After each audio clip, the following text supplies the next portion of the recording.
Muy buenas alumnos, en este video veremos la tercera parte del capítulo 2 de fundaciones directas o superficiales. Ok, continuando con las expresiones correlativas para la estimación de parámetros necesarios, Meyerhof en 1956 nos propone una correlación entre la capacidad admisible y el asentamiento esperado en arenas. Esta es una expresión que solamente se puede usar en arenas. Meyerhof, ¿qué dice? Bueno, para un asentamiento esperado de 25 milímetros, que es una pulgada, vamos a relacionar la resistencia a la penetración estándar N60 con el coadmisible del suelo. Netamente aquí vemos estas dos expresiones que depende si el B es menor a 1.2 metros o mayor a 1.2 metros. Si es menor, usan esta correlación, y si es mayor, usarían esta otra correlación. Meyerhof, ¿qué nos quiere demostrar aquí? Que mediante estas fórmulas vamos a calcular una capacidad admisible neta, que esta capacidad admisible neta, si es aplicado en esta tierra que estamos estudiando, vamos a esperar un asentamiento de 25 milímetros. Muchos investigadores afirman que estas expresiones es un tanto conservadora y limitada. ¿Qué pasa? Bowles en 1977 propone, en base a las fórmulas anteriores de Meyerhof, estas dos expresiones para calcular la capacidad admisible neta. Aquí no estaremos calculando una capacidad admisible esperando un asentamiento del 25 milímetros, sino introducimos un asentamiento esperado, y mediante el asentamiento esperado él nos va a arrojar la capacidad admisible que va a resistir ese suelo.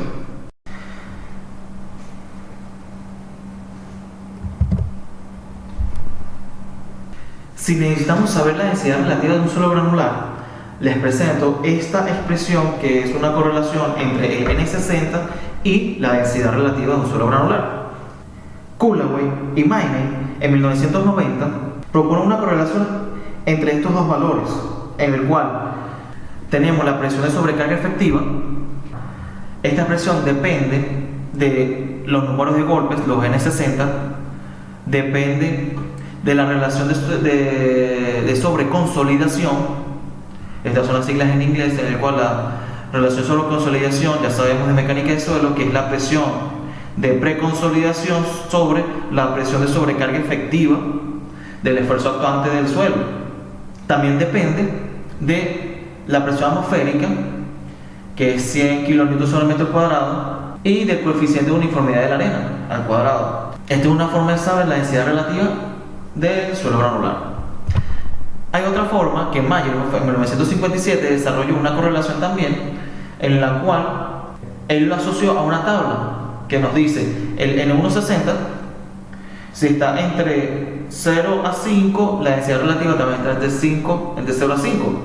Si está entre, por ejemplo, de 10 a 30, está entre 30 y 60, y así correlativamente. Uno de los parámetros más importantes es el ángulo de fricción interna del suelo. Aquí les presento una correlación entre el ángulo de fricción interna y el número de golpes de la penetración estándar, es decir, el N60. Esta expresión yo lo recomiendo mucho para calcular el ángulo de fricción interna dependiendo del ensayo de NSPT. Es muy útil a la hora de tener el ensayo y necesitar el ángulo de fricción interna. ¿Qué pasa? Son solo para suelos granulares. ¿Ok? No lo recomiendo para suelos arcillosos. Correlación entre el módulo de elasticidad del suelo granular y el número de penetración estándar N60. Aquí hay una expresión dada por Kullaway y Maynay otra vez en 1990, en el cual nos facilita la vida diciendo que el módulo de elasticidad del suelo entre la presión atmosférica es igual a un número alfa por N60. Este número alfa va a depender del tipo de suelo que nosotros tengamos, es decir, Para arenas con fino, el alfa es igual a 5. Para arenas limpias, normalmente consolidadas, el alfa sería igual a 10. Y para arenas limpias sobreconsolidadas, el alfa sería 15. Esta expresión yo la recomiendo mucho a la hora de calcular el asentamiento en esta fundación, esta zapata, en la que necesitemos el módulo de elasticidad y tengamos el N60. ¿Okay? Distribución de presión bajo la fundación. El esfuerzo de reacción del suelo de apoyo aplicado sobre una zapata dependerá tanto de sus características como del tipo del suelo al que se le está apoyando la cimentación. Si la zapata está apoyada sobre un suelo granular, como lo vemos en las gráficas aquí presentes, la curva de la gráfica del esfuerzo de reacción del suelo será de forma convexa, y si el suelo es cohesivo, será de forma cóncava. En estas figuras, estas curvas están muy acentuadas. Es para un efecto académico, para explicárselo y para que lo entiendan mucho mejor. El caso de estudio que nosotros aplicaremos para el cálculo y diseño de las zapatas es, como vemos aquí a la derecha, que es una gráfica uniforme, rectangular y uniforme. Cimentaciones cargadas excéntricamente. En los casos donde actúa un momento en la cimentación, además de la carga vertical, además de la carga axial, como se muestra en esta figura, la distribución de diagrama de presión no es rectangular como lo vimos anteriormente, es como se ve aquí. ¿Qué pasa? Recuerden que el momento no es más que una distancia por una fuerza. Es decir, si nosotros agarramos y hacemos un sistema de esfuerzo equivalente de esta figura,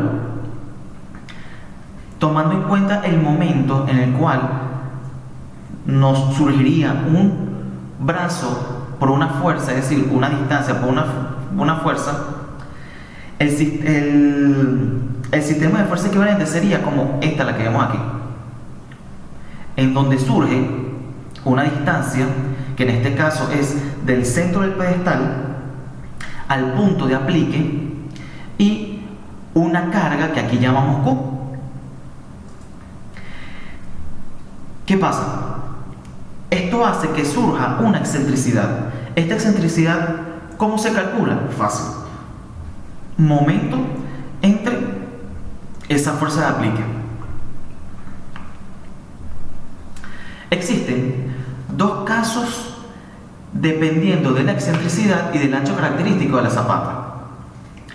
Los dos casos son: si esta excentricidad que acabamos de calcular y acabamos de obtener por el momento que tenía la zapata es menor que B sexto o mayor que B sexto. ¿Qué es este B sexto? Que además este B es el ancho característico de la zapata. Esto es una gráfica de un dibujo de una zapata mirándola desde arriba. Existe una zona cuando hay momentos aplicados en las zapatas, surge una zona de compresión pura que es llamado rombo de compresión pura. Esta zona, ¿cómo se delimita? Delimita dependiendo de B sexto desde el centro del pedestal hasta lo más externo de ella. Es decir, si medimos aquí B sexto, aquí B sexto, aquí B sexto, aquí B sexto y unimos estos puntos, surge un rombo, que este rombo es el llamado rombo de compresión pura. Los dos casos que estamos hablando es si la excentricidad está dentro de la compresión pura o si está fuera de la compresión pura. Si esta excentricidad que está aquí está dentro de la compresión pura o está fuera de la compresión pura.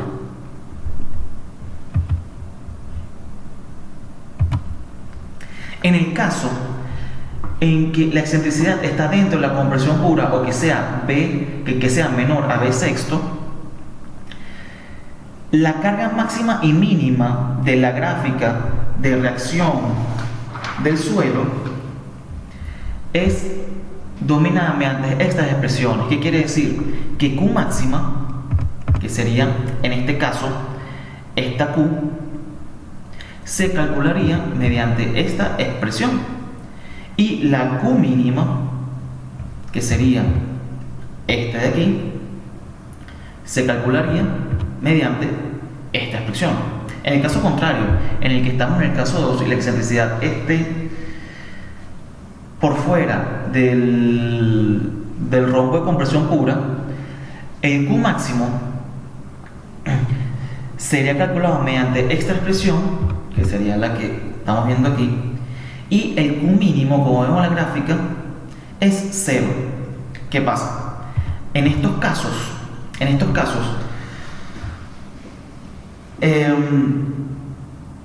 vamos a tratar de no estar en el caso 2. ¿Por qué? Porque al nosotros tener una excentricidad mayor y tener la excentricidad fuera del rombo de compresión pura, estamos generando una fuerza